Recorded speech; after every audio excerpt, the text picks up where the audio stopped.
Hello friends, price Lord. இந்த வீடியோவில் நம்ம என்ன பார்க்க போகிறோம்னா, என்கிட்ட நிறைய பேர் ரெக்வஸ்ட் பண்ண வீடியோ கீபோர்டு சொல்லித்தாங்க, கீபோர்டை கற்றுத்தாங்க, தமிழில் ஈஸியாக கற்றுத்தாங்க, சீக்கிரமாக கற்றுக்கிட்டு வாசிக்கிற மாதிரி கற்றுத்தாங்க. ஏன்னா நிறைய பேர் கீபோர்ட் கிளாஸ்ன்னு மாத கணக்கில் போயிட்டு கடைசியில் அதை கிவ் அப் பண்ண நிலைமையில தான் இருக்குது. ஆனால் இன்னைக்கு இந்த வீடியோவில் கீபோர்டோட பேசிக்ஸ் எல்லாத்தையும் நம்ம பார்க்க போகிறோம். ஈஸியாக புரியுற மாதிரி நான் சொல்ல போகிறேன். இந்த பேசிக்ஸை வந்து திரும்ப திரும்ப கேளுங்க, நோட்ஸ் எடுங்க, ஜெபம் பண்ணுங்க. நிச்சயமாக ஆண்டவர் உங்களுக்கு கற்றுத் தருவார். ஸோ வாங்க லேர்ன் பண்ணுவோம். இப்போ கீபோர்ட் என்ன? கீபோர்ட்னா ஒரு மியூசிக்கல் இன்ஸ்ட்ருமெண்ட், அதாவது ஒரு இசைக்கருவி. இசைக்கருவின்னு பார்த்துக்கிட்டிங்கன்னா நிறையா இருக்குது. பியானோ இருக்குது, ஃப்ளூட் இருக்குது, கிட்டார் இருக்குது, ட்ரம்ஸ் இருக்குது.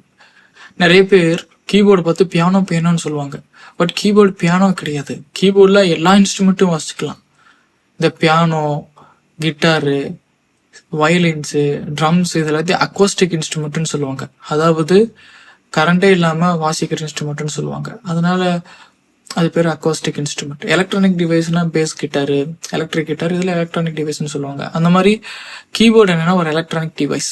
இப்போ நீங்கள் ஒரு இன்ஸ்ட்ருமெண்ட் ஃப்ளூட், கிட்டார் எடுத்துட்டீங்க. இப்போ நீங்கள் ஃப்ளூட்டை வாசிச்சிங்கன்னா ஃப்ளூட்டோட சவுண்டு தான் வரும். கிட்டார் ப்ளே பண்ணிங்கன்னா கிட்டார் சவுண்டு தான் வரும். ஆனால் கீபோர்டில் அப்படி இல்லை. கீபோர்டில் நீங்கள் எந்த சவுண்ட் வேணாலும் ப்ளே பண்ணிக்கலாம். பியானோ சவுண்ட் ப்ளே பண்ணிக்கலாம், பேட்ஸு, ஸ்ட்ரிங்ஸு, ஃப்ளூட்டு, கிட்டாரு, ட்ரம்ஸு, உலகத்தில் எந்தெந்த இன்ஸ்ட்ருமெண்ட் இருக்கோ அத்தனை இன்ஸ்ட்ருமெண்ட்டையும் நீங்கள் கீபோர்டை ப்ளே பண்ணிக்கலாம்.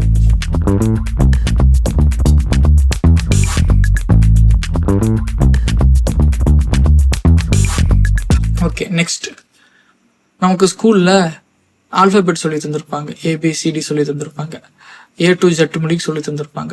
அதே மாதிரி மியூசிக்குன்னு ஒரு ஆல்ஃபபெட் ஆர்டர் இருக்குது. ஆக்சுவலாக பார்த்தீங்கன்னா நிறைய பேர் நொட்டேஷன் சொல்லுவாங்க. ஆனால் சர்ச்சில் வாசிக்கிறதுக்கு நொட்டேஷன் தேவை கிடையாது. அது ஒரு லாங் ப்ராசஸ், அதுக்கு எக்ஸாம்ஸ் இருக்குது.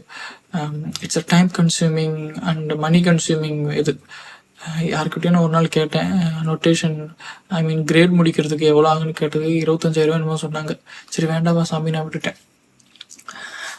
அதனால் நமக்கு இந்த மாதிரி சிம்பிளாக சர்ச்சில் வாசித்தா நமக்கு போதும். நம்ம ஒன்றும் பெரிய கான்சர்ட்லாம் போய் நடத்துறது கிடையாது. ஆண்டோட நாமத்துக்கு மகிமையாக நம்ம வாசித்தா போதும்.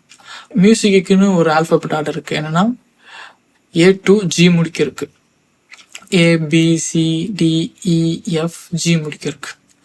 Okay, but most of the கீபோர்டில் பார்த்தீங்கன்னா, அதுவும் மெயினாக 61 கீஸ் இருக்குது. கீபோர்டில் பார்த்தீங்கன்னா சிலேருந்து ஆரம்பிக்கும், CDEFGABCன்னு ஆரம்பிக்கும்.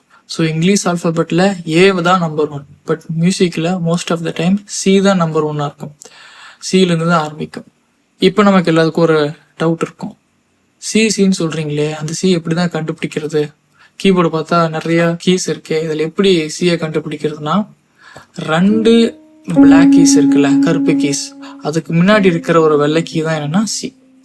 ஹவு டு ஃபைண்ட் எ சினா, the white key before 2 black keys. இந்த 2 கருப்பு கட்டைக்கும் முன்னாடி இருக்கிற வெள்ளை கலர் கீ தான் என்ன, வெள்ளை கலர் கீ தான் என்னன்னா சி.